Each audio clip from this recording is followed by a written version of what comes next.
এটা নিজের বুদ্ধিমত্তা দিয়ে নিজের মনকে বিচার করতে হবে। মন যেন বুদ্ধিকে না খেতে পারে, বুদ্ধি যেন মনকে কিনে রাখতে পারে, এটা মানুষের চরম প্রতিশ্রুতিবদ্ধ। আর আজকে সেই জন্যই আদর্শ কীর্তন গান। কীর্তন মানে হরি হরি করে ফেললাম, তাতে কি হবে? কিচ্ছু হবে না।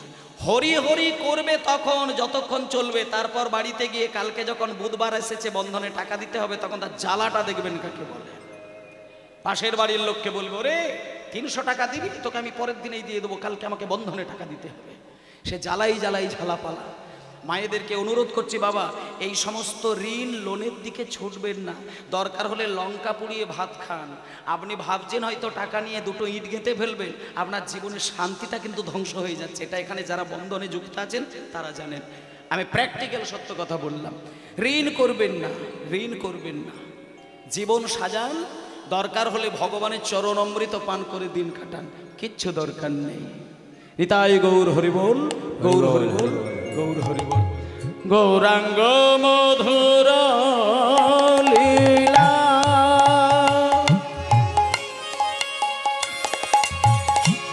যার কারণে প্রবেশিলা, গৌরাঙ্গ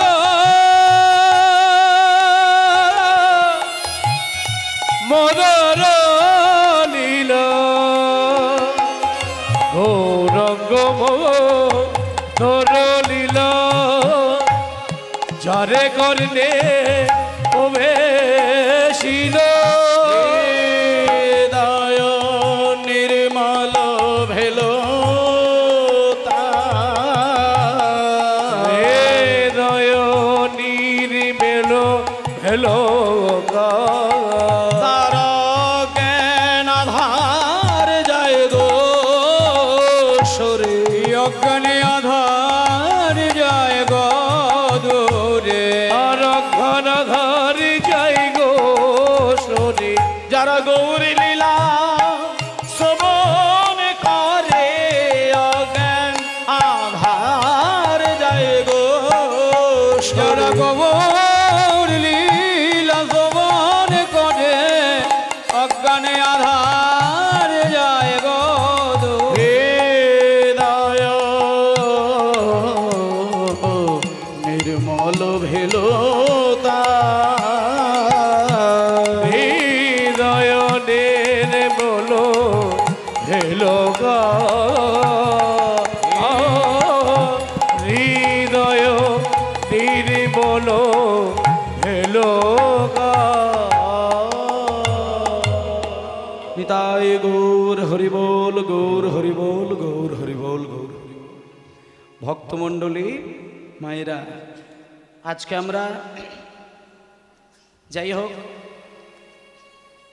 জীবনের 4টে জিনিস আমাদের বুঝে নিতে হবে, ধর্ম, অর্থ, কাম, মোক্ষ। কাম মানে এখানে কামনা বাসনাকে বলা হচ্ছে কাম। কাম অর্থে যে কোনো হতে পারে। তুমি যাই কেনার বাসনা তৈরি করো সেটাকেই কাম বলে, মানে আমার করে নিজের পাওয়াটাকে, বাসনাটাকেই কাম বলছে, কাম। আর মোক্ষ মানে মুক্তি লাভ করা, মানে আমি কবে ভগবানকে পাবো, ভগবানের চরণে যাব, এই তীব্র আকাঙ্ক্ষাটা যেদিন আসবে সেদিন আপনি কিন্তু মুক্তি পেয়ে গেলেন। মুক্তি পাওয়াটা সবার জীবনে হয় না। সাপের খোল ছাড়ে, জানেন তো সাপের খোল ছাড়ে কেমন করে? সাপের খোল যখন ছাড়বে, আপনি দাঁড়িয়ে যদি দেখার সুযোগ হয় দেখবেন সাপের সম্পূর্ণ দেহটা তার খোল থেকে নীরবে বেরিয়ে গেল, খোলটা নিথর হয়ে পড়ে রয়ে গেল।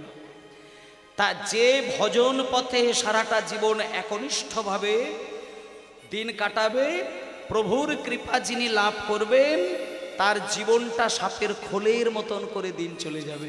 মানে যেমন সাপের খোল থেকে তার দেহটা বেরিয়ে যায়, তেমন দেহ থেকে প্রাণটা বেরিয়ে যাবে, সেদিন তুমি কিছুই কষ্ট পাবে না। কিন্তু মানুষ যখন মরতে বসে, আস্তে একটা মানুষকে কিন্তু মায়েরা, আপনার স্বামী যখন মারা যাবে আপনি মাথার সামনে দাঁড়িয়ে থাকতে পারবেন না। মানে মানুষের সব থেকে বিরহের দিন কিন্তু মৃত্যুর ক্ষণ। আর মানুষ এই মৃত্যুর দিনের গল্পটা যদি বুঝতে চায়, তাহলে ওই একটা দিনের জন্য কিন্তু মানুষকে সারাটা জীবন কেঁদে যেতে হয়। হরিদাস ঠাকুর কেঁদে কেঁদে কেঁদে কেঁদে 3 লক্ষ বার নাম করতেন এক জায়গায় বসে। কেন কেন নাম করতেন জানেন? শোনেন একবার। এই যে যারা জপের মালায় নাম করেন তারা কিন্তু জানে জপমালায় নাম করতে গেলে কোনোদিন বালিশে মাথা দিয়ে শুয়ে শুয়ে জপের মালায় নাম করা চলে না, নিষেধ। এটা অনেকে মানে না, কিন্তু শুয়ে শুয়ে নাম করতে নেই, তাতে হয় না। যখনই তোমার শরীরের মধ্যে একটা আরাম বোধ হবে বলে মনে হবে, আরাম করে কোনোদিন ভগবানের নাম চলে না। হরিদাস ঠাকুর 5-6 বছর বয়স থেকে তিনি প্রতিশ্রুতিবদ্ধ হয়েছিলেন। তার গুরুদেব ছিলেন অদ্বৈত ঠাকুর। হরিদাসের দীক্ষাগুরু হচ্ছে অদ্বৈত ঠাকুর, আর অদ্বৈত ঠাকুরের দীক্ষাগুরু হচ্ছে মাধবেন্দ্র পুরী, আর মাধবেন্দ্র পুরীর দীক্ষাগুরু কমলাক্ষ মিশ্র। তা সেই মাধবেন্দ্র পুরীর যিনি শিষ্য তিনি হচ্ছেন অদ্বৈত ঠাকুর, আর অদ্বৈত ঠাকুরের যে দীক্ষা মন্ত্র তিনি দান করলেন একটা ছোট্ট ছেলে বালক, তার নাম ছিল হারেশ। হারেশকে যখন হরিনামটা দিয়েছে, দীক্ষা মন্ত্রটা দিয়েছে, হারেশ এত কাঁদতে শুরু করলো, অদ্বৈত ঠাকুর বুঝতে পারলো না যে ছেলেটাকে নাম দিতে এত পাগলের মতো কাঁদলো কেন। তখন ওই হারেশ অদ্বৈত ঠাকুরকে বলছেন, গুরুদেব আমি জানি কারোর কাছ থেকে দীক্ষা মন্ত্র গ্রহণ করলে মন্ত্রের মর্যাদা দিতে গেলে গুরুকে দক্ষিণা স্বরূপ কিছু দিতে হয়, কিন্তু আমার মা বাবা অনেক কাল আগে মারা গেছেন। এই মুহূর্তে আমি যে বাবা মার কাছে আমি বড় হতে চলেছি তারা জাতিতে মুসলমান। বাবার নাম হাবিবুল্লাহ কাজী আর মায়ের নাম ফতেমা বিবি।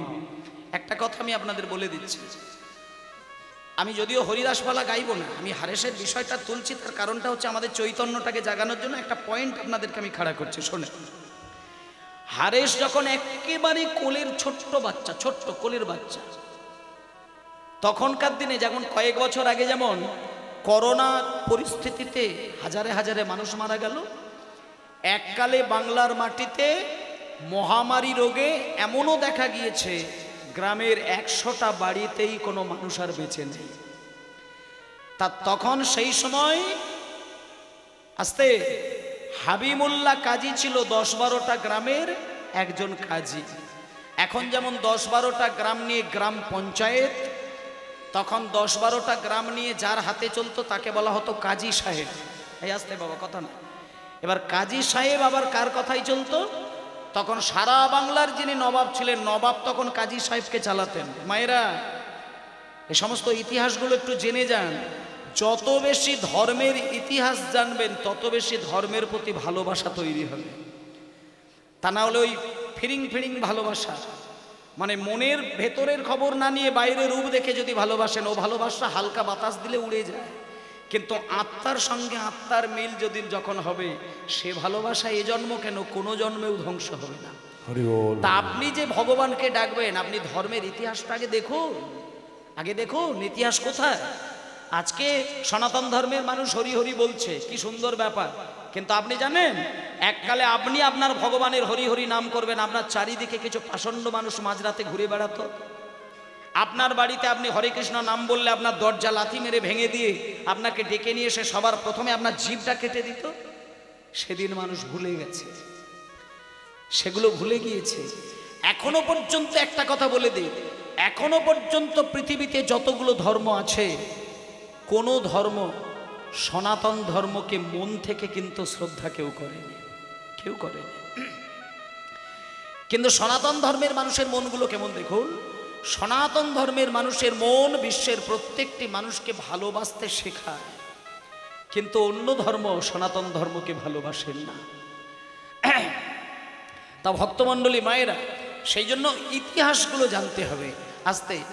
আজকে ছোট্ট ছেলে তার মা বাবাকে হারিয়ে ফেললো কোন দিন, মহামারী রোগে বুড়হন নামে একটি গ্রাম, সেই বুড়হন গ্রামের একটা বাড়ির দরজাকে আর খোলা যায় না।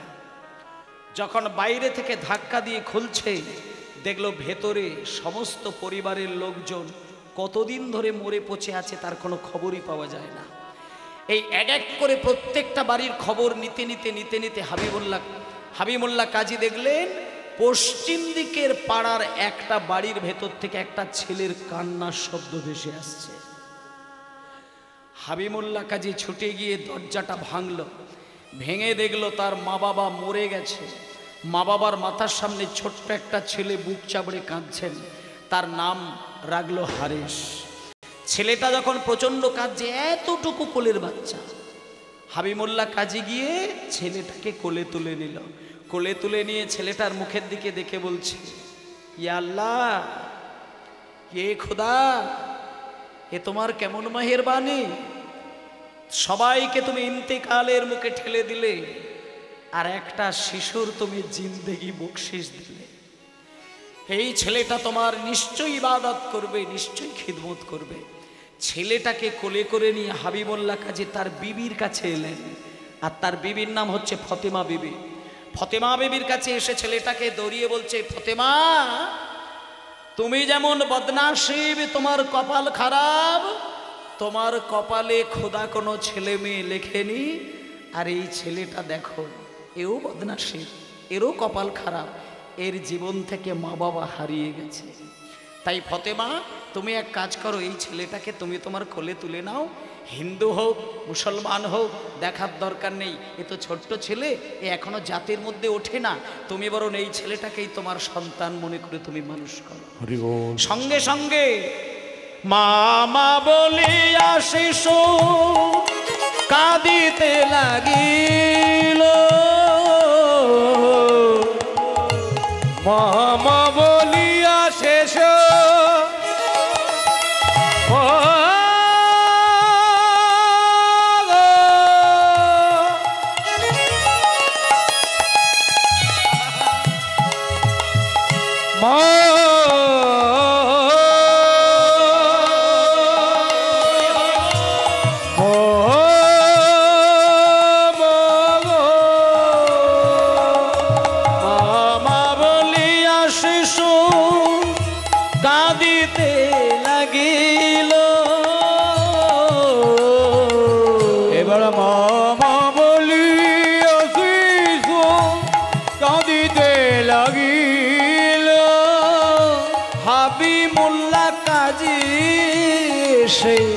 কোলে তুলে নিল, হাবিবুল্লাহ কাজী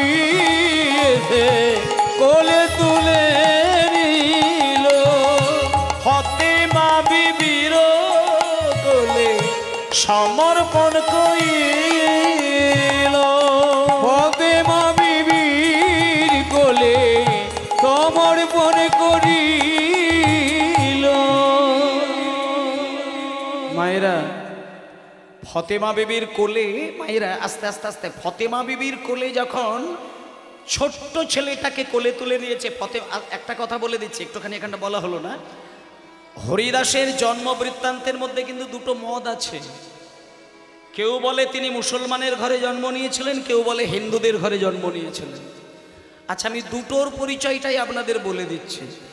যারা বলেন মুসলমানের ঘরে জন্ম নিয়েছিলেন, তাদের বিচারে যেটা লেখা হয়েছে, পিতার নাম হাসান কাজী আর মায়ের নাম ছিল আমিনা বিবি, এটা লেখা রয়েছে।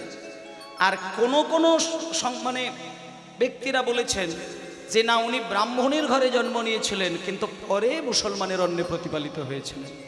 আর যাদের বিচারে ব্রাহ্মণ ঘরে জন্ম বলে উল্লেখ করেছেন, তাদের ক্ষেত্রে লেখা আছে পিতার নাম মনোহর চক্রবর্তী আর মায়ের নাম উজ্জ্বলা দেবী। এটা পরিষ্কার করে দুটো মত আছে। কিন্তু আমরা যেটা কথা বলতে চাই, জন্ম হোক যেথা সেথা, কর্ম হবে ভালো।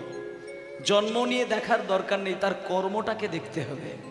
ওমা, আজকে যখন ফতেমা বিবির কোলের কাছে ছোট্ট বালকটাকে শুইয়ে দিয়েছে, ফতেমা বিবি কোনো দ্বিধা নয়, তার একবারে নিজের পেটের ছেলের মতন করে ছেলেটাকে মানুষ করছে। কিন্তু ও মায়েরা, ছেলেটাকে মানুষ করছে, হতে পারে মুসলমান, কিন্তু হারেসের যখন 5 বছর বয়স হয়ে গেল, হারেস যেখানেই হরিনাম হয়, হরিনামের জন্য পাগল হয়ে ছুটে যায়। মা বাবা ঘুমায়, আর মাঝরাত্রিতে উঠে পড়ে যেখানে হরিনাম হয়, হরিনামের বাসরে গিয়ে সারা রাত জেগে জেগে হরিনাম শোনে। আর ঠিক ভোরের বেলায় সে আবার মায়ের কোলের কাছে শুয়ে পড়েন। এই কথাটা কিন্তু চাপা রইল না। একদিন গ্রামের কিছু মুসলমান লোক এসে হাবিবুল্লাহ কাজীকে নালিশ করলেন, এই যে হাবিবুল্লাহ কাজী সাহেব, আপনি লোকের বিচার করেন, তাই না? আপনি জানেন আপনার ছেলে হরিনাম শুনতে যায়?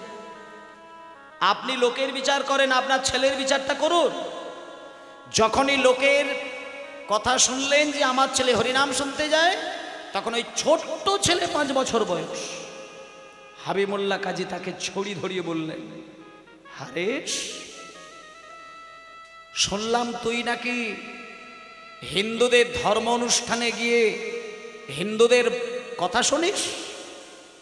একটা কথা বলি, আমরা মুসলমান, আজকে থেকে তোকে আমি বিধান তৈরি করে দিলাম, জীবনে কোনোদিন হরিনাম শুনবি না। যদি কোনোদিন এইবার হরিনামের বাসরে গিয়ে হরিনাম শুনেছিস, তোর প্রাণ সংশয় হতে পারে। হারেশ কিন্তু মুখে কোনো কথা বলল না, বাবার কথাটা শুধু ফেলফেল করে শুনে নিলেন। শুনে নিয়ে ঠিক পরের দিন মাঝরাত্রিতে হারেশ মনে মনে চিন্তা করছে, হে ঠাকুর, তোমার নাম নিয়ে বোকা লোকেরা দ্বন্দ্ব করে, তুমি যে একই শক্তির বিভিন্ন প্রকাশ, এটা মানুষ বোঝে না। হারেশ মনে মনে চিন্তা করলো, আমি ভগবানের নাম নিতে গিয়ে বাধা যেখানে পাবো সে বাধা ছিন্ন করে দেব। আমার দরকার নেই মা বাবার। যে মা বাবা আমাকে ভগবানকে ডাকতে বাধা দেয়, সেই মা বাবার ভালোবাসা আমি চাই না। হারেশ মধ্যরাত্রিতে মা বাবার কোল ছেড়ে বেরিয়ে গেল। আর যেতে যেতে গভীর রাত্রিতে পথ চলছে, আর মনে মনে বলছে, ঠাকুর ঠাকুর, জানিতে চাই দয়ালে তোমার, তাহলে তোমার আসল নামটা কি? কেউ বলে হরি, কেউ বলে রাম, কেউ বলে আল্লাহ, কেউ বলে খোদা, কেউ বলে যিশু, কেউ বলে বৌদ্ধ, কিন্তু তোমার তাহলে আসল পরিচয় কি? তোমার আসল নামটা কি? কে তোমার নাম লিখেছে? কি তোমার ধর্ম? কোথায় তুমি থাকো? আমি তো কিচ্ছু জানি না, আমাকে একটু বলে দেবে তোমার তাহলে আসল নামটা কি? জানিতে চাই দয়াল তোমার আসল নামটা কি? জানিতে চাই ও গো দয়াল আসল নামটা কি? দয়াল জানিতে চাই দয়াল তোমার আসল নামটা কি? দয়াল জানিতে চাই দয়াল তোমার আসল নামটা কি? ও গো দয়াল গো, আমার সর্বশাস্ত্রে, দয়াল আমরা সর্বশাস্ত্রে শুনিতে যে পাই,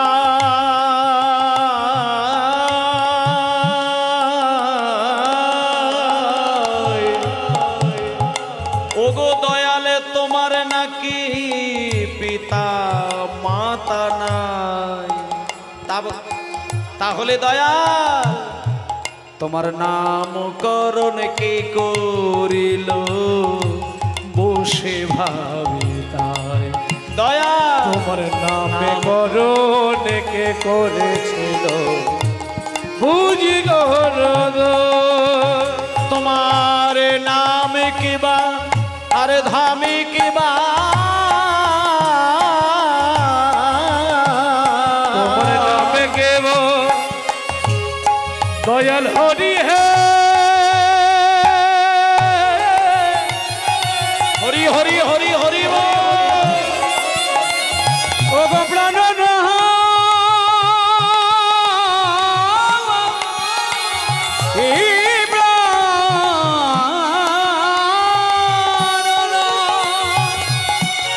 দয়াল হরে হরে হরি তোমার নাম কিবা ধাম কিবা আমরা তাহার জানি বাকি, জানিতে চাই দয়াল তোমার আসল নামটা কি?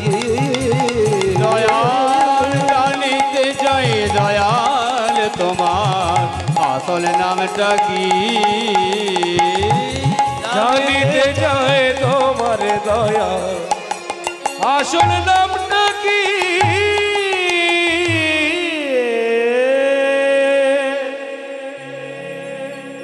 শিশু বালক। দেখেন একটা কথা বলি, দীক্ষা তো আপনারা নিয়েছেন, দীক্ষা মন্ত্র আমাদের কাছে কত মহামূল্যবান একটা রত্ন, তার প্রমাণটা এই খণ্ডের মধ্যে পেয়ে যাবেন। ছোট্ট ছেলেটা তার মা বাবাকে ছেড়ে দিয়ে বেরিয়ে এলো, মনে মনে চিন্তা করলো আমার দরকার নেই মা বাবার ভালোবাসা, আমি ভগবানকে পেতে চাই। ঘর থেকে বেরিয়ে ছোট্ট ছেলেটা বুক চাবড়ে আপন মনে ভগবানের নাম করতে করতে যাচ্ছে। হঠাৎ করে অদ্বৈত ঠাকুর, ও মায়েরা, অদ্বৈত ঠাকুর হঠাৎ করে সেই ছোট্ট ছেলেটাকে দেখতে পেয়ে গেলেন।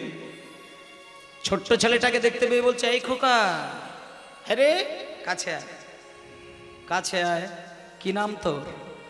আমার নাম হারেশ বাবা ঠাকুর। হারেশ, শোন বাবা, এত ছোট্ট অল্প বয়সে চোখ ছলছল করছে, প্রেম ভরে বদন ভরে তুই হরিনাম গাইছিস বাবা। আমি তোকে একটা কথা বলি, আমার হৃদয়ে মাধবেন্দ্র পুরীর দেওয়া যে মন্ত্র নাম, আমি তোকে সেই মন্ত্র দান করব।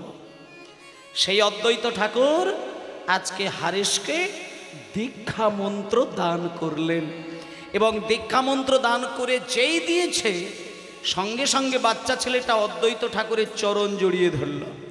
চরণ দুটো জড়িয়ে ধরে বলছে, বাবা ঠাকুর, বাবা ঠাকুর, আমি শুনেছি দীক্ষা মন্ত্র নিলে গুরুদেবকে দক্ষিণা দিতে হয়, কিন্তু আমি যে দক্ষিণা দেব, আমি তো আমার মা বাবাকে ছেড়ে দিয়ে চলে এসেছি বাবা ঠাকুর। আমার মা বাবা তো নেই, আমার মা বাবা নেই, আমার মা বাবা মরে গেছে। আমি এখন যে মা বাবার কাছে আমি মানুষ হচ্ছি, সেই মা বাবাকে আমি ত্যাগ করে চলে এসেছি বাবা ঠাকুর। আমি তোমাকে দক্ষিণা স্বরূপ দিতে হয়তো টাকা পয়সা পারবো না, তবে দক্ষিণা না দিয়ে কিন্তু আপনার চরণ ছাড়া আমি হব না। এই বলে দেখুন 5 বছরের ছেলেটার মতিটা দেখুন। সঙ্গে সঙ্গে হারেশ বলছেন, গুরুদেব, আপনি যখন আমাকে দীক্ষা দিলেন, আপনার চরণে দক্ষিণা স্বরূপ আমি একটা প্রতিশ্রুতিবদ্ধ হলাম। আমি যতদিন বেঁচে থাকব, আপনার চরণ ধরে আমি প্রতিজ্ঞা করলাম, আপনার এই দেওয়া মন্ত্র প্রতি মাসে আমি 1 কোটি করে জপ করে যাব। এটা শুনতে যতটা ছোট মনে হচ্ছে, কথাটা কিন্তু অত ছোট কথা নয়। মানে আমি এইটুকু জানি, পকেটে পয়সা থাকলে গুরুদেবকে 1 লাখ টাকা দিয়ে প্রণাম করা যায়, কিন্তু এই কথাটা বলার মতন দাদা নেতা এই বিশ্বে আছে কিনা সন্দেহ আছে। মানে গুরুচন্দ্রের এত বড় প্রতিজ্ঞা যে আপনার দেওয়া মন্ত্র আমি মাসে 1 কোটি করে জপ করবো, আমি প্রতিশ্রুতিবদ্ধ হলাম। কিন্তু ওই ছোট্ট 5 বছরের ছেলেটা কথা দিয়ে দিলেন। এবার আপনারা দেখুন, 1 কোটি করে যদি মন্ত্র মাসে জপ করতে হয়, তাহলে আপনি কি দেখেছেন এক দিনে কত করে নামের সংখ্যা হচ্ছে? মাসে যদি 1 কোটি হয়, আপনারা ক্যালকুলেটরে হিসাব মেরে দেখে নেবেন, মাসে যদি 1 কোটি হয়, তাহলে প্রত্যেক দিন নামের সংখ্যাটা দাঁড়াবে কত বলে দিই, 1 কোটিকে 30 ভাগ করবেন, 30 দিয়ে ভাগ করবেন, সেইখানে দেখবেন আপনার হিসাবে আসবে 3,33,333.33 হয়ে যাবে। তাহলে সোজা বাংলায় বলা যায় 3,33,000-এর বেশি নাম করেন, তাহলে 24 ঘন্টার মধ্যে 3,33,000 নাম। এটা ভাবতে পারবেন? এবার হরিদাস ঠাকুর 3 লক্ষ বার নাম করেন। এটা কেন করেন না, তিনি কিন্তু একটা নিজস্ব চিন্তার মধ্যে দিয়ে 3 লক্ষ নামটা 3টে ভাবে পালন করেন। তিনি 1 লক্ষ বার নাম করেন নামকে জয় করার জন্য, আর 1 লক্ষ বার নাম করেন কামকে জয় করার জন্য, আর 1 লক্ষ বার নাম করেন তার মৃত্যুকে জয় করার জন্য। জয় গৌর হরি বল, হরি বল, হরি বল। সেই জন্য হরিদাস ঠাকুর 1 লক্ষ বার নামে নামীকে জয় করেছেন, ভগবানকে তিনি হৃদয়ে পুষে রেখেছেন। আর 2 লক্ষ বার নামে তিনি কামকে জয় করেছেন, তার কাছে কাম বাসনা কোনোদিন তাকে কোনোদিন বিরক্ত করে না। তখনকার দিনে সব থেকে সুন্দরী ভদ্র মহিলা ছিলেন, সব থেকে সুন্দরী মেয়ে মানুষ, বাইজি বাড়ির মেয়ে, তার নাম হলো হীরাবাই, যাকে বলা হচ্ছে লক্ষ্য হীরা, যাকে তখনকার দিনের পুরুষ মানুষ কাছে পেতে গেলে তখনকার দিনে 1 লক্ষ টাকা না দিলে তাকে কাছে পেত না। সেই সুন্দরী, অপরূপ সুন্দরী মেয়ে, হরিদাসের তখন ইয়াং বয়স, তার কাছে গিয়ে তার দেহটা দুলিয়ে দুলিয়ে নৃত্য প্রদর্শন করাচ্ছেন। হরিদাস ঠাকুর তার নাচে হাত জোর করে বলেছিল মা, সেখানেই তার মনটা গলে গেল। একটা মেয়েকে যদি কোনো মা বলে সংবর্ধনা করে, সম্পর্ক তৈরি করে, মায়েদের মনের মুডটা কিন্তু ঘুরে যায়। আস্তে মায়েরা, যখনই ওই হীরাবাইকে মা বলল, তখন হীরাবাইয়ের মনের ভেতরটা টলে উঠল। আমাকে তা আজ পর্যন্ত কোনো ইয়াং ছেলে মা বলেনি। একে হরিদাস, আমি শুনেছি তুমি ভালো গান জানো, তা তুমি গাইবে আমি নাচবো, আমি নাচবো তুমি গাইবে, তুমি গাইবে আমি নাচবো। তখন কিন্তু হরিদাস বলেছিলেন, হীরাবাই তুমি তো আমার আশ্রমের অতিথি, আমার অবশ্যই তোমার সঙ্গে বসে কথা বলার প্রয়োজন, কিন্তু আমার নাম শেষ না হলে আমি কারোর সঙ্গে কথা বলি না। তুমি আমার সঙ্গে আমার নামগুলোকে একটু গুনে দাও, তাহলে আমি তোমার সঙ্গে কথা বলতে পারি। তখন কিন্তু ওই হরিদাস ঠাকুর হীরাবাইকে দিয়ে বেশ কিছুক্ষণ নাম গাইয়ে দিয়েছিলেন। এবং যখন হীরাবাইকে দিয়ে নাম গাইয়ে দিলেন, যে হীরাবাই কোনোদিন কোনো নাচ তার দেহের মধ্যে দেখায় না, আজকে সেই হীরাবাই অজান্তেই তাই হাত দুটো উপরের দিকে উঠে গেল। আর যখনই হাত দুটো উপরের দিকে উঠে গিয়ে হরে কৃষ্ণ নাম বলে দিয়েছে, তখন হীরাবাই দম করে আছাড় খেয়ে বলছে, হরিদাস আমি কি নাচ নাচলাম? আমি তো জীবনে এরকম একটা উদ্ভট নাচ কোনোদিন নাচি না। এ কি নাচ? হাত ওপরের দিকে চলে গেল, চোখ আকাশের দিকে গেল, চোখ থেকে বিন্দু বিন্দু অশ্রু বিগলিত হচ্ছে, মুখে হরে কৃষ্ণ, আমি তো এরকম নাচ কোনোদিন নাচি না। তখন হরিদাস হীরাবাইকে সামনে ডেকে মাথায় হাতটা দিয়ে বলছে, হীরাবাই একটা কথা তোমায় বলি, এতদিন যে তুমি নাচ নাচলে, এই নাচে জগতের মানুষের মন জয় হয়েছে, আর আজকে তুমি আমার সামনে নাম গাইতে গাইতে যে নাচ নাচলে, সেই নাচে জগৎপতি কৃষ্ণ খুশি হয়েছে। তুমি বাড়িতে যাও, বুঝতে পারবে। যখন হীরাবাইকে আশীর্বাদ দিয়ে দিল, যখন হীরাবাই বাড়ি চলে গেল, সারা রাত কাটিয়েছিল হরিদাসের সঙ্গে নাম রসে নাম প্রেমে। যখন বাড়িতে গিয়ে দরজার সামনে উঠেছে, তখন চাকর চাকরানীদের মধ্যে কেউ কেউ এসে বলছেন, দিদি আমার মনে হয় অনেকক্ষণ খাওনি, মুখটা শুকিয়ে গেছে, একটু ভাত বসিয়ে দিই। হীরাবাই তাদের দিকে তাকিয়ে বলছে, হরে কৃষ্ণ হরে কৃষ্ণ। বলছে, দিদি কাপড় চোপড় ময়লা হয়ে গেছে, কেচে দিই। হীরাবাই বলছে, হরে কৃষ্ণ। যে হীরাবাইয়ের মুখে কোনোদিন হরে কৃষ্ণ নাম হয় না, আজকে সেই হীরাবাই হরে কৃষ্ণ নাম গাইছেন। এ হচ্ছে সেই আশীর্বাদ। নাম যদি একবার কোনোদিন আশ্রয় নিতে পারে হৃদয়ে, সেখানে তার প্রেম জাগে। প্রেম যদি জাগে, তার হৃদয় সদাই দুলে, আর হৃদয় যদি দুলে, চোখ থেকে তার বিন্দু বিন্দু রসধারা। জয় গৌর প্রমানন্দে হরি বল হরি বল।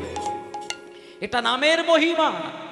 যেমন তেঁতুলের চিন্তা করলে মানুষের জিভে জল এসে যায়, টকের স্বাদের চিন্তা করলে যেমন মানুষের জিভে জল এসে যায়, তেমন নামের চিন্তা করলে মানুষের চোখে জল এসে যায়। এটা নামের প্রভাব। নাম কোনোদিন বৃথা নয়। মায়েরা, আজকে সেই হরিদাস আপনারা জানেন, 22 বাজারে নিয়ে হিড় করে টেনে নিয়ে তার দেহকে তজনজ করে দিয়েছিল, তবুও কিন্তু মরেনি।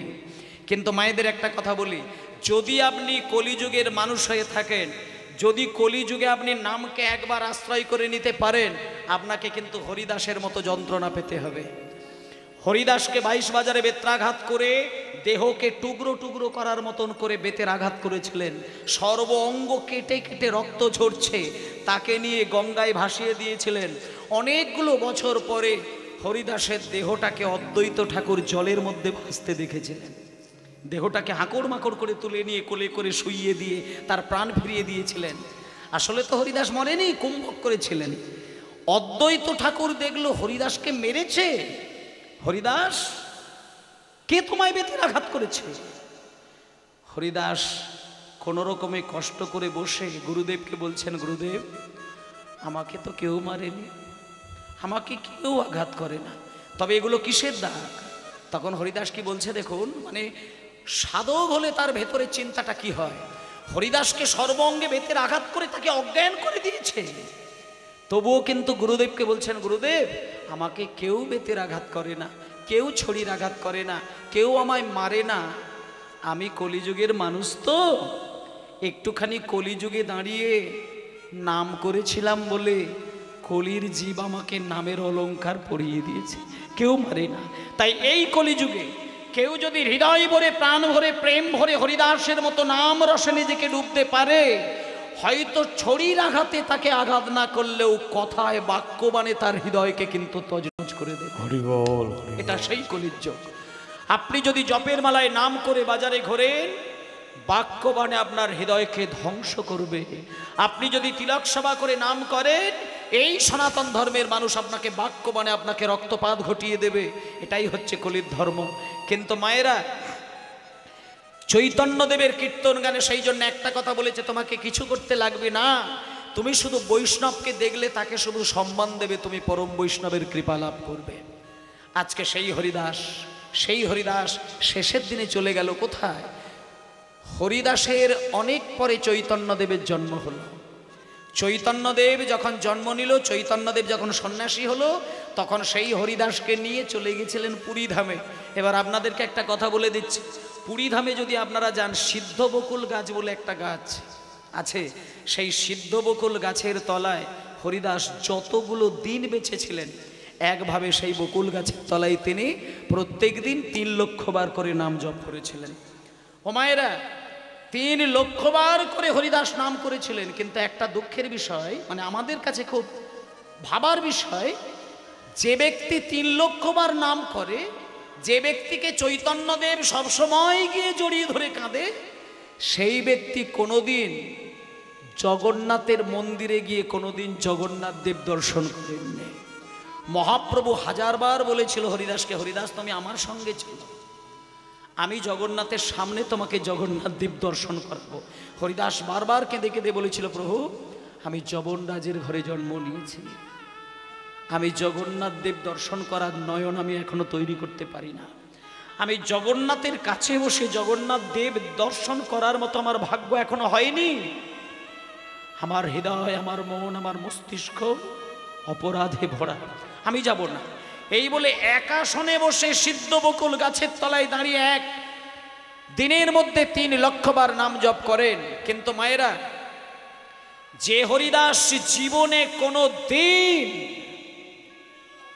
শুয়ে নাম করেনি, আজকে মহাপ্রভুর কাছে খবর গেল হরিদাস মাটিতে লম্বা হয়ে শুয়ে নাম করছে। মহাপ্রভু আছাড় খেয়ে কাঁদতে কাঁদতে ছুটে এলো, হরিদাস তুমি শুয়ে নাম করছো, তোমার কি শরীর খারাপ? হামাগুড়ি দিতে দিতে গিয়ে মহাপ্রভুর চরণ জড়িয়ে ধরলেন, প্রভু আমি আজকে শুয়ে নাম করছি কেন আমি একটু পরে বলছি, তার আগে 3টে জিনিস চাইবো, আপনি আমাকে দেবেন? আপনি আমাকে দেবেন? 3টে জিনিস চাইব। মহাপ্রভু হাতটা ধরে দাঁড় করিয়ে দিয়ে বলছে, হরিদাস আমি তো তোমার মনের আশা কোনোদিন ফেলি না, তোমার মনে তো ব্যথা দিয়ে কথা বলি না, বলো তুমি 3টে জিনিস কি চাও, আমি এক্ষুনি দেব। তখন হরিদাস কি চেয়েছিলেন দেখুন, হরিদাস বলছেন, প্রভু আমি আপনার চরণে 3টে জিনিস চাই। আমি চোখের সামনে কত মানুষকে মরতে দেখেছি, একটা মানুষকে আমি দেখলাম না হাসি মুখে মৃত্যুবরণ করল। যখন মানুষের মরণ হয় কত জ্বালা, কত যন্ত্রণা, কত ছটফট করে করে করে করে মানুষের প্রাণ বেরিয়ে যায়। তাহলে মানুষ সারা জীবন তো হাসে, কিন্তু মৃত্যুর দিনে মানুষের কেন এত জ্বালা? মরণের দিনে মানুষের কেন এত বুকে বেদনা, কেন এত দেহের যন্ত্রণা হয়? আমি এই যন্ত্রণা সহ্য করতে পারি না ঠাকুর। তাই হে প্রভু, আমি শুধু একটা জিনিস চাই, আমার যেদিন মরণ হবে সেদিন যেন আমার যন্ত্রণা না হয়, আমি যেন হাসি মুখে তোমার চরণ যুগল পাই। নিতাই গৌর হরি বল। নিতাই গৌর প্রেমানন্দে হরি বল। মায়েরা, মায়েরা আপনারাও দেখবেন, কারো যদি মরণ হয় দেখবেন মরণের সামনে কেউ ভালোবাসার মানুষও দাঁড়িয়ে থাকতে পারে না। প্রত্যেকটা মানুষের মৃত্যুক্ষণটা কিন্তু প্রচণ্ড বিরহের, দেহের জ্বালা ভোগ করতে পারে না, যন্ত্রণা ছটফট করে করে মানুষের প্রাণ হারায়। তার ভালোবাসার মানুষও বাইরে দাঁড়িয়ে দাঁড়িয়ে বুক চাপড়ে কাঁদে আর ভগবানকে বলে, ঠাকুর ওকে তুমি মেরে দাও, ওকে মেরে দিয়ে তুমি আমাকে বাঁচাও, আমি সহ্য করতে পারি না। তাহলে এই দিনটা কেন আসে মানুষের? ভগবানকে এই জন্যই সারা জীবন ডাকতে হয়। ভগবানকে সারাটা জীবন মানুষ মাথাটুকে কেঁদে কেঁদে ভজন করতে হয় এই দিনের জন্য, যে ঠাকুর আমি সারাটা জীবন তোমার যুগল চরণ আমার নয়ন জলে ভেজাবো একটা দিনের জন্য। তুমি আমাকে সারাটা জীবন কাঁদাও, আমি সহ্য করে নেব। তুমি আমাকে সারা জীবন ব্যথা দাও, আমি সহ্য করে নেব। কিন্তু যেদিন আমার মরণ হবে সেদিন যেন হাসতে হাসতে তোমার চরণ যুগল। হরি বল, হরি বল। এটা এক নম্বর। আর দ্বিতীয় কথাটা মহাপ্রভুকে বললেন, প্রভু যেদিন আমার মরণ হবে সেদিন যেন আমার বুকের মাঝখানে তোমার এই যুগল চরণ দুটো বসানো থাকে। এটা 2 নম্বর। আর 3 নম্বর হচ্ছে যেদিন আমার মৃত্যু হবে সেদিন যেন আমার জিহ্বায় কৃষ্ণ নাম চলতেই থাকে।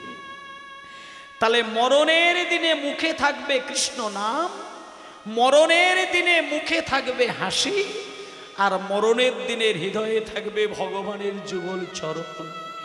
এই 3টে জিনিস যেদিন মানুষের প্রাপ্তি হবে সেদিন মানুষ যখন মরবে সাপের খোলের মতন দেহ থেকে প্রাণ বেরিয়ে যাবে, সে কিচ্ছু টের পাবে না, আনন্দিত মনে জীবন কাটাবেন। মানুষের যন্ত্রণা মৃত্যুর দিনে সব থেকে মারাত্মক হয়, এটা মানুষ একবারও ভেবে দেখে না, একবারও ভেবে দেখে না। যেদিন মৃত্যু আসে সেদিনটা মানুষ নীরব হয়ে যায়, আর ওই দিনের জন্য ঈশ্বরের স্মরণেও দরকার। ভগবান সেই দিন কৃপা করার জন্য ছুটে আসেন। তাই ভক্তমণ্ডলী মায়েরা, আমরা কিন্তু চিনতে পারি না কে আমাদের কাছে ভগবান।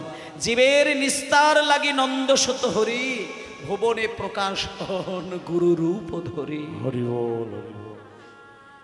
এসো ভাই একবার না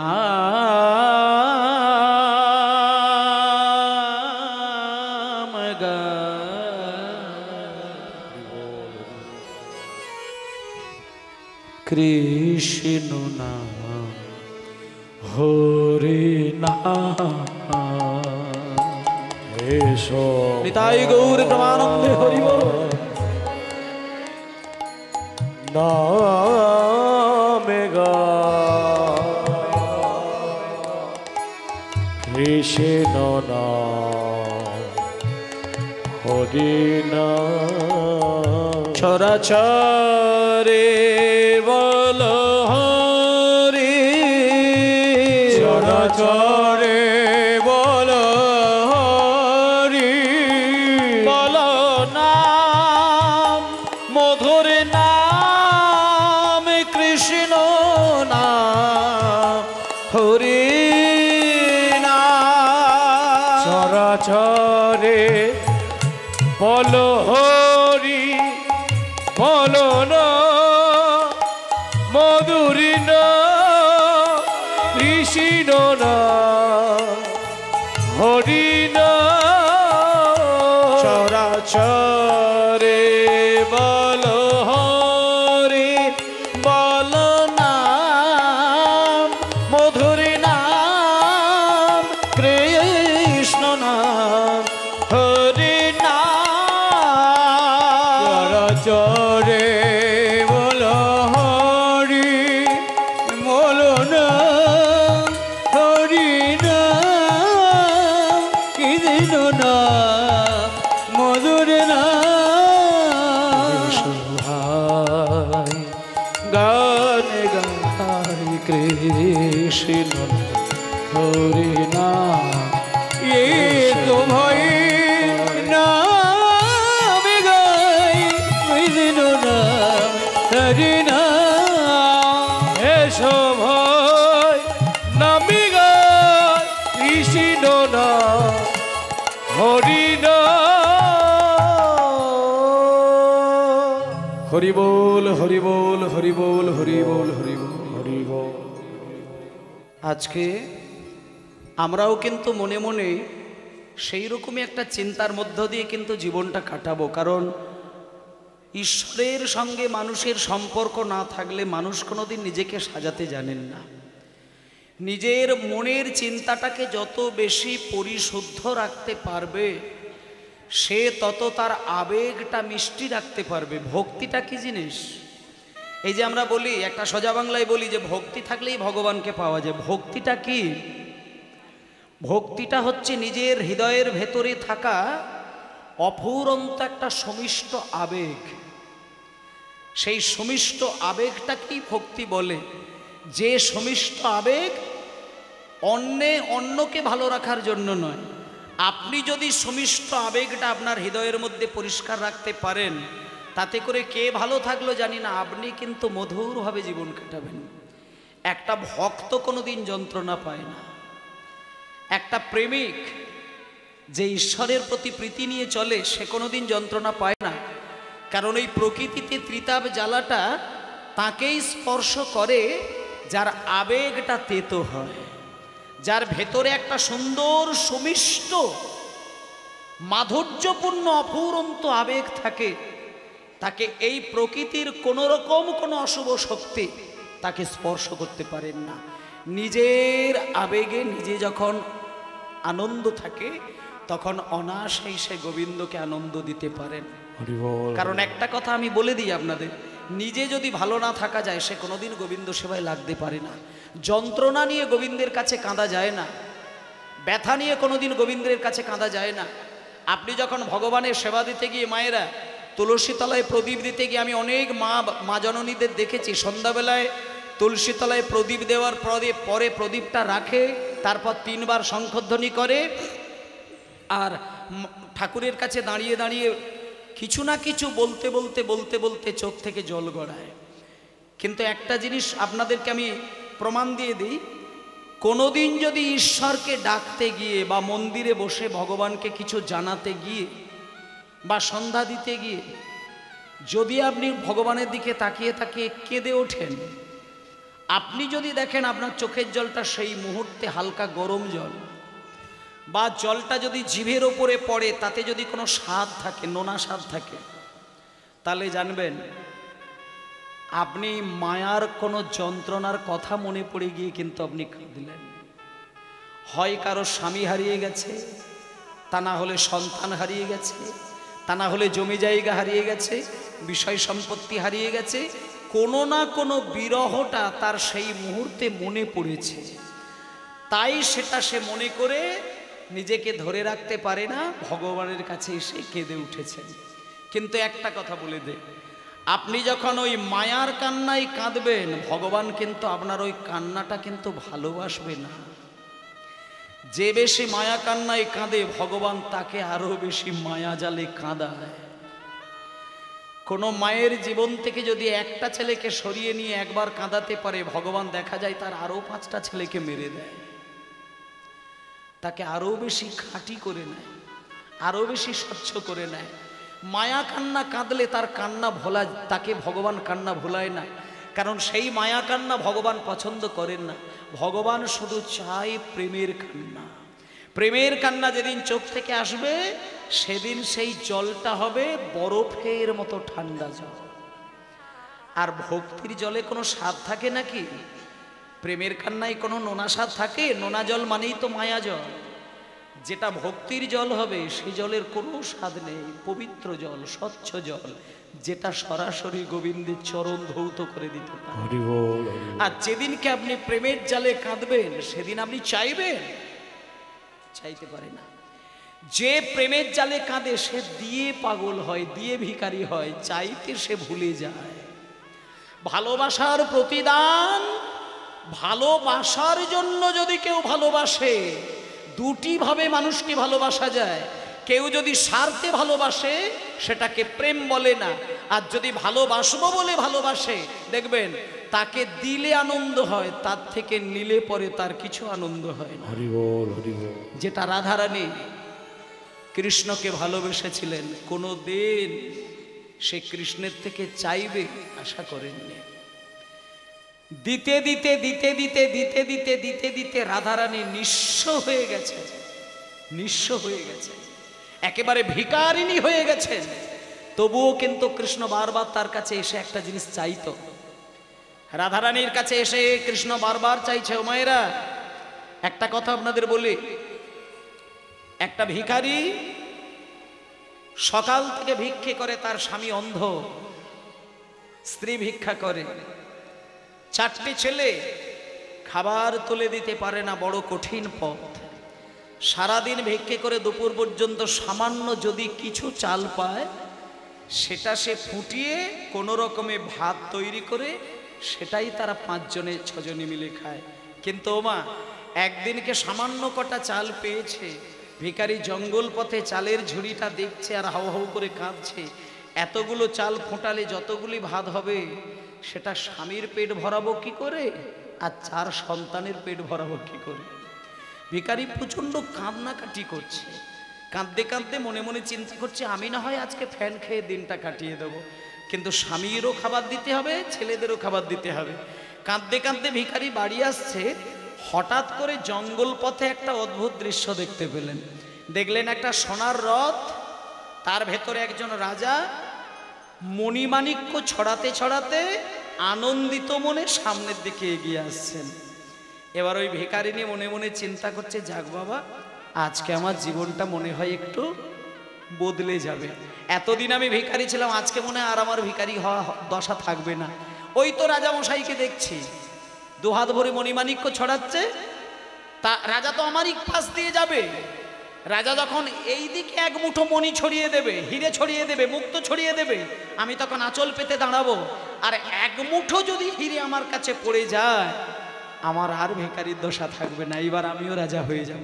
মায়েরা, এবার ভিখারিনী খুব আনন্দিত মনে একেবারে আঁচল রেডি করে তৈরি হয়ে দাঁড়িয়ে আছে। রাজা যখনই যাবে, এক মুঠো মণি যখনই ছড়াবে, সঙ্গে সঙ্গে আঁচলটা পেতে ধরবে। এবার এইভাবে দাঁড়িয়ে রয়েছে। হঠাৎ করে দেখলো রাজা যখন দূরে ছিল, আসতে বাজাবে, রাজা যখন দূরে ছিল তখন মণিমাণিক্য ছড়াচ্ছিল, কিন্তু ভিখারিনীর কাছে যখন এলো তখন রাজা হাত দুটো গুটিয়ে নিল। ভিখারিনীর কাছে আসা মাত্র রাজা রথ থেকে মাটিতে নামলো। রথ থেকে মাটিতে নেমে ভিখারিনীর কাছে এসে রাজামশাই হাত জোড় করে বললেন, আমাকে কিছু ভিক্ষা দাও। ভিখারিনী মনে মনে চিন্তা করলো, আমি ভিখারিনী, আমি রাজার কাছে চাইবো, এটা আমার কত বড় আশা, কিন্তু কি পোড়া কপাল, সবাই পেল আর আমার কাছে রাজা এসে হাত পাতল। কি দেব, কি দেব আমি, কি আছে আমার? সামান্য কটা চাল, তাও যতগুলো চাল আছে এগুলো ফোটালে আমাদের পরিবারের সবার পেট ভরে না, তা থেকে কি দেব? কিন্তু ভিখারিনী কিছুক্ষণ চোখ বন্ধ করে চিন্তা করলেন, ভিখারি যদি হাত পেতে দাঁড়ায় তাকে নাকি ফেরাতে নেই, তাতে অমঙ্গল হয়। তাই ভিখারিনী উপায়ন্তর না খুঁজে পেয়ে সামান্য কটা চালের ভেতর থেকে একটা চাল, এক মুঠো চাল দিলে কমে যাবে, ছেলের পেট ভরাতে পারবে না, একটা চাল নিয়ে কাঁদতে কাঁদতে মুখটা ঘুরিয়ে নিয়ে রাজার হাতে দিয়ে দিলেন। আর রাজা কেমন রাজা, সে একটা চালকেই দুহাত ভরে গ্রহণ করে বুকে জড়িয়ে ধরে রথের ওপরে চড়লো, রথটাকে ঘুরিয়ে নিয়ে চলে গেল রাজবাড়িতে। আর ভিখারি যখন বাড়িতে আসলো, ভিখারি এসে যখন চালটা মাটিতে ঢাললো, ঢেলে দেখলো যতগুলো চাল ছিল ততগুলো চালের ভেতর থেকে একটা চাল সোনা হয়ে দেখা দিয়েছে। ভিখারি মনে মনে চিন্তা করলো, এ কি, আমি বোধহয় রাজাকে একটি চাল দিয়েছিলাম, তাই কি রাজা আমাকে সোনা করে ফেরত দিল? তাহলে যদি আমি রাজাকে সব চাল দিয়ে দিতাম, একটা চাল রাজাকে দিলে রাজা যদি একটা চালই সোনা করে ফেরত দেয়, আমি যদি ভুল করে রাজাকে একবার সব উবুড় করে দিয়ে দিতাম, তাহলে তো বাড়িতে আসলে আমি সোনা হয়ে ফেরত পেতাম। তখন ভাসি চোখের জলে, চোখের জলে দুটি নয়ন ভরে, দুটি নয়ন ভরে, তোমায় কেন দিনি আমার সকল শূন্য করে, হরি বল হরি বল হরি বল করে।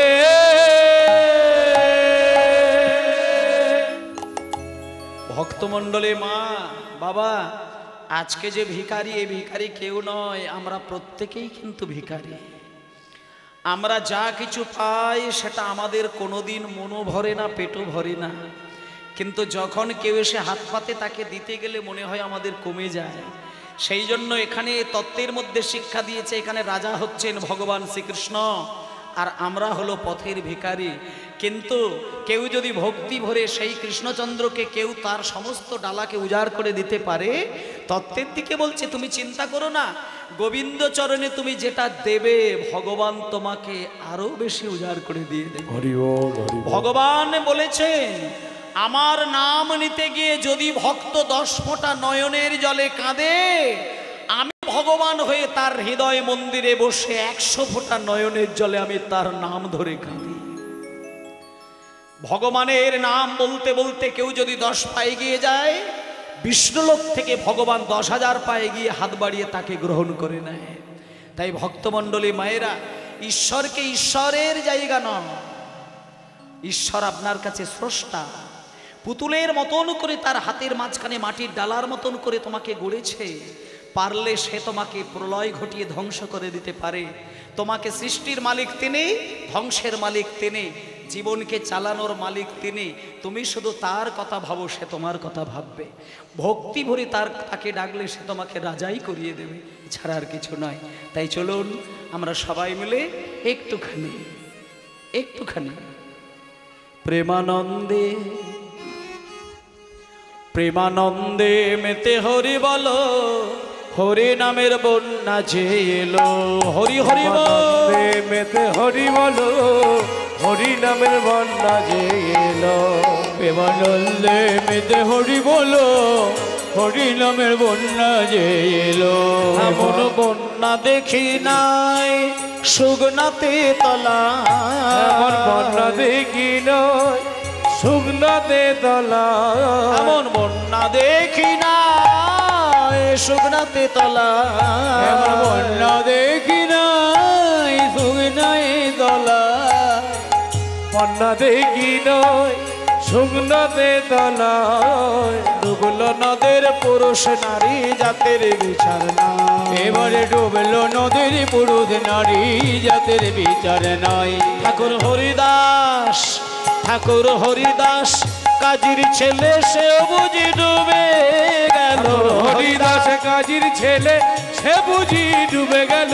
হরিদাস কাজীর ছেলে, সে বুঝি ডুবে গেল। হরি বল বলে রে হরিদাস, হরি বলে বলে রে হরিদাস। হরিদাস কাজীর ছেলে, সেই বুঝি ডুবে গেল। হরিদাসে কাজীর ছেলে, সে বুঝি ডুবে গেল। হরিদাস যে কাজীর ছেলে, সে বুঝি ডুবে গেল। হরে হরে নামের বন্যা ছিল। প্রেমানন্দে মেতে হরি বলো, হরি নামের বন্যা যে এলো। প্রেমানন্দে মেতে হরি বলো, হরি নামের বন্যা যে এলো। প্রেমানন্দে মেতে হরি বলো, হরি নামের বন্যা যে এলো। একবার হরি বল বলে নামো এই জলে, হরি বলে বলে নামো এই জলে। হরি বলে বলে নামো এই জলে। একবার হরি বলে বলে নামো এই জলে।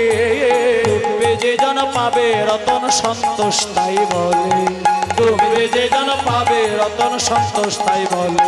একবার হরি বল বলে নামো এই জলে, হরি বল বলে নামো এই জলে। হরি বলে বলে একবার নামো এই জলে। ডুববে যে জন পাবে রতন সন্তোষ তাই বলে। এবারে ডুববে যে জলে পাবে রতন সন্ত তাই বলে। এবার ডোবার মতন, আবার ডোবার মতন, আবার ডোবার মতন যে ডুবেছে সেই ডুবে রতন পেল। ডোবার মতো সে ডুবেছে, ডুবলে বলে সে পেল। ডোবার মতন যে ডুবেছে সেই ডুবে রতন পেল। ডোবার মতন যেই ডুবেছে, সে ডুবে রতন পেল। হরি বল বলে রে ডোবার মতো, হরি হরি বলে ডোবার মতো। হরি বলে বলো রে ডোবার মতো। হরি বলে বলে রে ডোবার মতো। হরি বল বলে রে ডোবার মতো। হরি বলে বলে রে ডোবার মতো। ডোবার মতন যে ডুবেছে সেই ডুবে রতন পেল, ডোবার মতন যেই ডুবেছে সেই ডুবে রতন পেল। হরে হরে নামের বন্যা যে এলো, প্রেমানন্দে মেতে হরি বলো, হরি নামের বন্যা যে এলো, আনন্দে মেতে হরি বলো, হরি নামের বন্যা যে এলো, আনন্দে মেতে হরি বলো, হরি নামের বন্যা যে এলো, আনন্দে মেতে হরি বলো, হরি নামের বন্যা যে এলো। হরি বল হরি বল হরি বল হরি বল, নিতাই গৌর হরি বল, হরি বল। ভগবানের নাম, ভগবানের ধ্যান, ভগবানের জপ তপের মধ্যে ডুবে আছেন বাবা। অনেক ভাগ্যের ফলে বৈষ্ণব আসিয়া মেলে। কারোর বাড়িতে যদি দেখেন যে বৈষ্ণবের মানে যাতায়াত হচ্ছে, তাহলে ওটা আপনি জানবেন যে আপনার বাড়িটার একটা ভাগ্যের বিকাশ ঘটছে। দরজার সামনে বৈষ্ণব এসে দাঁড়ানো বা আপনার সম্মুখে বৈষ্ণব এসে দাঁড়ানো, এটা যদি কোনোদিন কারোর জীবনে হয়, জানবেন আপনার কপালটা ধীরে ধীরে খুলে যাচ্ছে। বৈষ্ণব আসলে পরে ভাগ্যের বিকাশ ঘটে। এবং আজকে চৈতন্য মহাপ্রভু শ্রীবাসের ঘরের মধ্যে মধ্যরাত্রিতে হরিনাম করছেন। একেবারে নামে প্রেমে পাগল। হঠাৎ করে মহাপ্রভুর নামটা দুম করে বন্ধ করে দিয়ে শ্রীবাসকে বুকের মধ্যে টেনে নিলেন। শ্রীবাস বুকের মধ্যে যখন টেনে নিচ্ছেন মহাপ্রভু, শ্রীবাস বলছেন, প্রভু তুমি যদি কাউকে বুকের মধ্যে টেনে নাও, তাকে তুমি ব্যথা দিয়ে কথা বলো ঠাকুর। তুমি হঠাৎ করে নাম বন্ধ করে দিয়ে আমাকে কেন তোমার বুকে টেনে নিলে, কি বলার আছে? প্রভু বলছে, শ্রীবাস আস্তে আস্তে, মায়েরা কথা কথা নয়, আস্তে, একদম একদম নীরব। ভাবাবেগের কীর্তন, আবেগের কীর্তনটা শুনলে পরেই মনের তৃপ্তিটা আসে। হই হই রই রই ড্যাং ড্যাং ঢ্যাং ঢ্যাং, এর থেকে তো আনন্দ আপনি নায়ক নায়িকার ড্যান্স দেখলে আরো বেশি পাবেন। কীর্তনের থেকে অনেক বেশি ড্যান্সের আসরে গিয়ে দেখবেন কোমরের ব্যায়াম কাকে বলে দেখতে পেয়ে যাবেন। কিন্তু ওতে করে কি হবে? ওতে শুধু ওই বাহ্যিক আড়ম্বর আর আনন্দ, এটা নিয়ে আপনাকে কাটাতে হবে। কিন্তু একটা পারমার্থিক যে পরম আনন্দ, আরতি দিয়ে বেদনা দিয়ে ভগবানের যে একটা অদৃশ্য সেবা, এটা আপনি কোথায় পাবেন? স্বামী বিবেকানন্দ বলেছিলেন প্রথম জীবনে যে কীর্তন টির্তন আমার পছন্দ হয় না, এটা স্বামীজির মুখের কথা, ছোট্টবেলা যখন স্বামীজি বলেছিলেন। কিন্তু সেই স্বামী বিবেকানন্দ কিন্তু শেষের দিনে কিন্তু একটা কথা বলেছিলেন, এটাও কিন্তু অনেকে জানেন না। স্বামীজি শেষের দিনে একটা কথা বলেছিলেন যে না, এই পৃথিবীতে যত ধরনের গান বাজনা রয়েছে, সুর জগতে যত গান আছে, ওগুলো সমস্ত থাকবে একদিক। কীর্তন গান নিজে একা থাকে একদিকে। কেন না, একমাত্র পৃথিবীতে একটাই সম্পদ যেটা মনের আরতি দিয়ে বেদনা দিয়ে ভগবানকে সেবা দেওয়া যায়। সেই গান যদি, সঙ্গীত যদি জগতে থাকতে হয়, একটাই সঙ্গীত, তা হলো চৈতন্যদেবের কীর্তন গান। হরি বল হরি বল। মানে চৈতন্যদেব, এই যে কীর্তনটা, এটা কিন্তু চৈতন্যের একান্ত নিজের সৃষ্টি কীর্তন। এবং কীর্তন গানে যদি মনোনিবেশ ঘটাতে পারে, মন ডোবাতে পারে, আমি বলে দিলাম আপনার কিচ্ছু দরকার হবে না। বিশেষ করে আপনাদেরকে বলে দিচ্ছি, ব্রহ্ম মুহূর্তে যদি হরিনাম করতে পারেন, ব্রহ্ম মুহূর্তে যদি আপনি হরিনাম করতে পারেন, আপনি ভাবতে পারবেন না যে আপনি কোন জিনিসটাকে আপনি ধরে রাখতে পারবেন। কিন্তু মানুষ সেই টাইমটা ঘুমিয়ে কাটায়, সেই জন্য মানুষ নিজেকে ছটফট করে, কিন্তু শান্তি পেতে পারেন না। এখানে আমি একটু বাবাদেরকে, একটু মায়েদেরকে অনুরোধ করব, ব্রহ্ম মুহূর্ততে একটুখানি ঘুমটাকে ভাঙিয়ে, দরকার নেই বাসি কাজ সারার, ব্রাশ করার দরকার নেই, বাথরুম যাওয়ার দরকার নেই, বাসি কর্ম সারার দরকার নেই, শুধু ব্রহ্ম মুহূর্তে শুধু ঘুমটাকে ভাঙিয়ে আপনি যদি আপনার বেডরুমেও শুধু যদি মেরুদণ্ড সোজা করে বসতে পারেন, আপনি পারমার্থিক যে অলৌকিক শক্তি, এটা আপনি ওই মুহূর্তে আপনি নিজেকে উপলব্ধি করতে পারবেন। কারণ ব্রহ্ম মুহূর্তে ভগবান একটু বেশি পাগল হয়ে যায়, দয়া হয়ে যায়। কোনো রাজা, কোনো জমিদার অযাচিতভাবে যদি লাখ লাখ টাকা কাউকে ডেকে ডেকে দান করে দেয়, সাধারণ লোক তাকে বলবে পাগল। এতদিন লোকটা ভালো ছিল, অর্থকে ধরে রেখেছিল, কিন্তু আজকে যাকে তাকে অর্থ বিলিয়ে দিচ্ছে, ও পাগল। তেমনি ভগবান একটা মুহূর্ত পাগল হয়ে যায়, তার নিজস্ব ভক্তিটা অযাচিতভাবে বিনা স্বার্থে দান করেন, সেটা হলো ব্রহ্ম মুহূর্ত। আর ব্রহ্ম মুহূর্তটা কোন টাইমটা আমি আপনাদের একটু বলে দিই, মায়েরা খুব মন দিয়ে শুনবেন। ছেলে বউ নিয়ে ঘর করেন, নাতি নাতনি নিয়ে ঘর করেন, সংসারেতে শান্তি বজায় রাখতে গেলে টাকার আয় বাড়ালে কিন্তু শান্তি আসবে না। আয় ব্যয়ের হিসাব করলেই সংসারটাকে সাজানো যাবে না। সংসারে একটু ভক্তি না থাকলে সংসার কোনোদিন শান্তির হয় না। আমি অন্তত এটা গ্যারেন্টি দিয়ে বলতে পারলাম, যে বাড়ির মধ্যে বাড়ির কর্তা কৃষ্ণ নামের দ্বারা নিজেকে জমিয়ে রাখেন, প্রেমের দ্বারা ভরিয়ে রাখেন, সেই বাড়িতে টাকা পয়সা গাড়ি বাড়ি না থাকলেও শান্তির লেশ মাত্র নেই, এটা কিন্তু বলতে পারবে না। শান্তিটা পেতে গেলে সবাইকে বলে দিচ্ছে আপনাদেরকে, ভোর 3:20 থেকে, এটা এখনকার দিনে মায়েরা আর করেন না, কিন্তু আপনারা পারলে একটু করবেন। আমি বলে দিচ্ছি 21টা দিন করুন, 21টা দিন করুন, তারপরে আপনি বলবেন কি পেয়েছেন। 3:20 থেকে 3:40 পর্যন্ত এই টাইমটা মানুষের কাছে মারাত্মক সময়, যে সময় মানুষ ঘুমিয়ে কাটালে অনেক কিছু হারিয়ে যায়। মানুষ কিন্তু একটা সাধনার দেহ, এই দেহটা হচ্ছে সাধনা করার দেহ। পশু পাখির দেহে সাধনা হয় না, কিন্তু মানব দেহের ভেতরে সাধনা চলে। আর এই মানব দেহের ভেতরে সাধনাটা করতে গেলে আপনাকে ব্রহ্ম মুহূর্তে ঘুমিয়ে কাটালে হবে না। ব্রহ্ম মুহূর্তে বাড়ির গোয়ালে গিয়ে দেখবেন তো, আপনার বাড়িতে যদি গরু থাকে, আপনি গরুর গোয়ালে গিয়ে দেখবেন তারা কিন্তু ব্রহ্ম মুহূর্তে ঘুমায় না, তারা উঠে পড়ে। পাখিগুলোকে দেখবেন ব্রহ্ম মুহূর্তে উঠে পড়ে। কিন্তু মানুষ কেন ঘুমায়? মানুষ জানে না যে ব্রহ্ম মুহূর্তটা মানুষের কাছে কত সত্য, কত শক্তি। বলে দিচ্ছি, 3:20 থেকে 3:40, বেশি তো নয়, মাত্র 20টা মিনিট। 3:20 থেকে 3:40, মানে এক কথায় বলা যায় সূর্য উদয়ের 92 মিনিট আগে থেকে সূর্য উদয়ের 48 মিনিট আগে পর্যন্ত এই যে টোটাল যে সময়সীমাটা, এই সময়সীমার মধ্যে যদি কোনো মানুষ কোনো কিছু না ভেবে চোখ বন্ধ করে যদি তার চরণে মনটাকে বসিয়ে রাখেন, আপনি 21টা দিন করে দেখুন তো আপনি নিজেকে কেমনভাবে তৈরি করেছেন। এখানে সকলকে আমি বলে দিচ্ছি, আপনার সংসারে অনেক জ্বালা আসতে পারে, অনেক চাপ আপনার হয়তো আছে, চাকরির চাপ হতে পারে, ছেলের স্কুলের চাপ হতে পারে, ব্যবসার চাপ হতে পারে, দেনার দায় হতে পারে, সব কিছু হতে পারে। কিন্তু আপনি ব্রহ্ম মুহূর্তে শুধু ওই টাইমটা আপনি ভগবানের চিন্তা করে কাটান, আপনি দেখুন ভগবান আপনার জন্য কতটা চিন্তা করেন। হরি বল, হরি বল। যে জিনিস হওয়ার নয় সেটা আপনার হয়ে যাবে, যেটা করার নয় সেটা আপনি করতে পারবেন, যা ভাবার নয় সেই ভাবনা আপনার আসবে, যা দেখার নয় তা আপনি দেখতে পেয়ে যাবেন।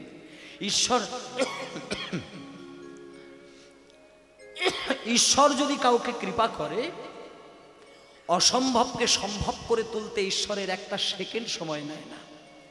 তাই আপনি ব্রহ্ম মুহূর্তে ঈশ্বরকে বেঁধে রাখার চেষ্টা করুন। ব্রহ্ম মুহূর্তে ভগবান এত এত এত বেশি উদার হয়ে যায় না, ওই সময়টা কেউ নাম করলে ভগবান নিজে সরাসরি এসে তার হৃদয়ে ধরা দিয়ে দেয়। আপনি করেন, আপনারা করবেন, আমি বলে দিলাম। 3:20 থেকে 3:40 এর মধ্যে কোনো একটা সময় মূল্যবান টাইম, যে টাইমটা ভগবান নিজে এসে ধরা দিয়ে দেয়, খুব উদার হয়ে যায়। তাই ওই টাইমটা ঘুমাবেন না, করবেন। তাহলে এইভাবে আপনি 21টা দিন চালিয়ে যাবেন, তারপরে দেখবেন আপনি বৈষ্ণবের কৃপা পাবেন। আজকে মহাপ্রভু শ্রীবাসকে বলছেন, শ্রীবাস তুমি অনেক বড় ভাগ্যবান, আমার থেকে তুমি বড় বেশি ভাগ্যবান। কেন প্রভু আপনি আমাকে আপনার থেকে ভাগ্যবান কেন বলছেন? বলবো না তোমাকে আমি। তোমার বাড়িতে ভগবান এসে নাম গান করছে, তোমার বাড়িতে শত শত বৈষ্ণব এসে গড়াগড়ি দিচ্ছে, তোমার বাড়িতে শত শত বৈষ্ণবের চরণ ধুলোয় স্নান হয়ে যাচ্ছে। আজকে তোমার বাড়িতে দুজন পরম বৈষ্ণব এসে দাঁড়িয়েছেন, তারা দরজা বাইরে ধাক্কাধাক্কি করছে আমাকে দেখার জন্য। শ্রীবাস একবারটি আমার একটা কথা শোনো, তুমি হয়তো দেখতে পাও না, তোমার ওই যে বাঁশের দরজাটা রয়েছে ওই দরজার দিকে তাকিয়ে দেখো, দরজার বাইরে দুজন বৈষ্ণব এসে দাঁড়িয়েছেন। ওরা কিন্তু এক মায়ের পেটের দুই ভাই, একই মায়ের পেটের দুই ভাই। ওরা সংসার ছেড়ে দিয়ে চলে এসেছে আমার কাছে, আমি বুঝতে পেরেছি। ওদের বাড়ি কথা তাও আমি জানি, ওরা এক মায়ের পেটের দু ভাই সেটাও আমি জানি, ওরা যে আর সংসারে ফিরে যাবে না সেটাও আমি বুঝতে পেরেছি। তুমি একটা কাজ করো, তুমি ওদের কাছে যাবে, ওদের দুই ভাইকে আপ্যায়ন করবে, আর আমার একটা আদেশ ওদেরকে জানিয়ে দেবে। ওদের দুই ভাইয়ের মধ্যে ছোট ভাইকে তুমি বলবে আমার কাছে আজকে থেকে যাবে, হরিনাম করবে। আর ওদের মধ্যে যিনি বড় ভাই দেখতে পাবে তাকে তুমি একটুখানি পরিষ্কার করে বলে দেবে, তাকে তুমি বলে দেবে শত জন্মে আমার কৃপা হবে না। প্রভু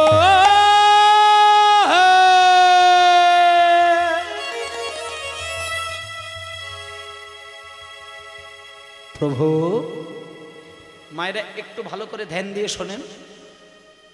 শ্রীবাস পণ্ডিতকে চৈতন্য মহাপ্রভু বলছেন, এক মায়ের পেটের দুই ভাইকে, ছোট ভাইকে আমি টেনে নিলাম, আর বড় ভাইকে তুমি বলে দাও শত জন্মে আমার কৃপা পাবে না, ও বেরিয়ে যাক।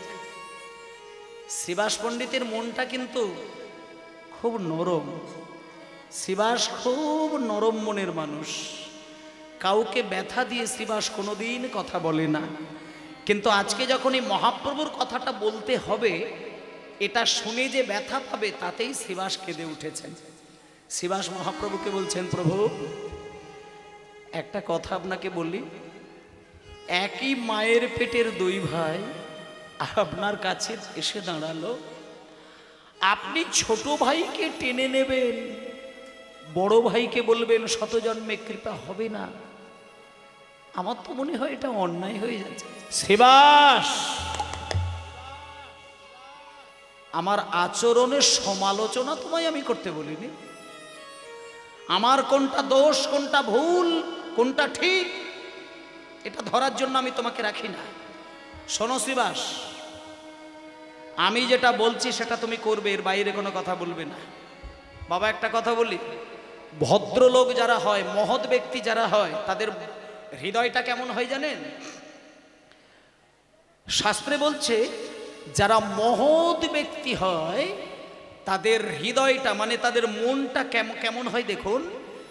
কারোর উপরে যদি কোমল হতে চায়, ভদ্রলোকের আচরণটা তার কেমন হওয়া উচিত? কারোর উপরে কোমল হলে কুসুমের থেকে নিজেকে কোমল হয়ে দেখাতে পারে। একটা মহৎ ব্যক্তির গুণ কিন্তু সেটা। কারোর উপরে কোমল হতে হবে, কুসুমের থেকে নিজেকে কোমল হয়ে যাবে, জলের থেকে নরম হয়ে যাবে। আর কারোর উপরে যদি কঠোর হয়, বজ্রের থেকে সে কঠোর হয়ে যেতে পারে। এটা একটা মহৎ ব্যক্তির আচরণ। আজকে চৈতন্য মহাপ্রভু পৃথিবীর মধ্যে শ্রেষ্ঠ মহৎ ব্যক্তি। সে যখন কোমল হয়ে যায়, তার থেকে কোমল, তার থেকে নরম এ জগতে আর কেউ হতে পারে না।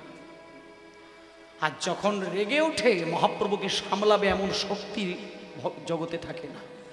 আজকে যখন মহাপ্রভু রেগে উঠেছেন ওই শ্রীবাসের একটা কথায়, শ্রীবাস পণ্ডিত সঙ্গে সঙ্গে মাথাটা নিচু করে হাত জোড় করে বলছেন, প্রভু ঠিক আছে, আমি আমি আমি আমি আমি আমি এক্ষুনি গিয়ে বলছি, আমি এক্ষুনি গিয়ে জানিয়ে দিচ্ছি, আর কিছু বলতে চাই না। শ্রীবাস আর কোনো কথাই বললেন না। শ্রীবাস সোজা গুটি গুটি পায়ে গিয়ে দরজাটা খুললেন। দরজাটা খুলে বলছেন, আপনারা কে? আপনারা কোথা থেকে আসছেন? আপনাদের বাড়ি কোথায়? কি নাম আপনাদের? এবার যিনি বড় ভাই ছিলেন তিনি সামনে এগিয়ে এলেন। সামনে এগিয়ে এসে বলছেন, শ্রীবাস পণ্ডিত আপনি কত বড় ভাগ্যবান, আপনার বাড়িতে মহাপ্রভুর নাম গাইছে, সেই নামে আপনি ডুব দিয়েছেন। আপনার বাড়িতে শত শত বৈষ্ণব এসে কীর্তন করেন। আপনি ভাগ্যবান, আপনি ভাগ্যবান। আমরা দুই ভাই, এই আমি হলাম বড় ভাই, আমার নাম মুকুন্দ সরকার, আর এই আমার ছোট ভাই, এর নাম নরহরি সরকার।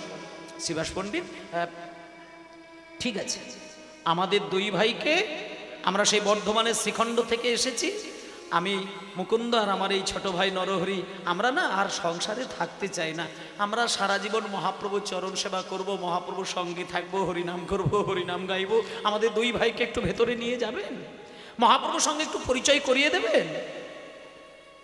শ্রীবাস পণ্ডিত মাথাটা নিচু করে বলছেন, দাঁড়ান, আমি আপনাদেরকে একটা কথা বলবো, মনে যদি কোনো ব্যথা পান আমাকে যেন দোষী করবেন না। আমি শুধু মহাপ্রভুর আদেশটা, কথাটা শুধু আমি শোনাতে এসেছি। আপনাদের দুই ভাইয়ের ওপরে মহাপ্রভুর একটা কড়া নিয়ম আছে। মহাপ্রভু বলে দিয়েছেন, আপনাদের মধ্যে যিনি ছোট ভাই, অর্থাৎ আপনার এই ছোট ভাই, উনি আজকে থেকেই মহাপ্রভুর সঙ্গে থাকবে, উনি অনুমতি দিয়ে দিয়েছেন। কিন্তু আপনাদের মধ্যে যিনি বড় ভাই, অর্থাৎ আপনি, আপনার উপরে মহাপ্রভুর আদেশ, বলেছেন শত জন্মে গৌর কৃপা হবে না। প্রভু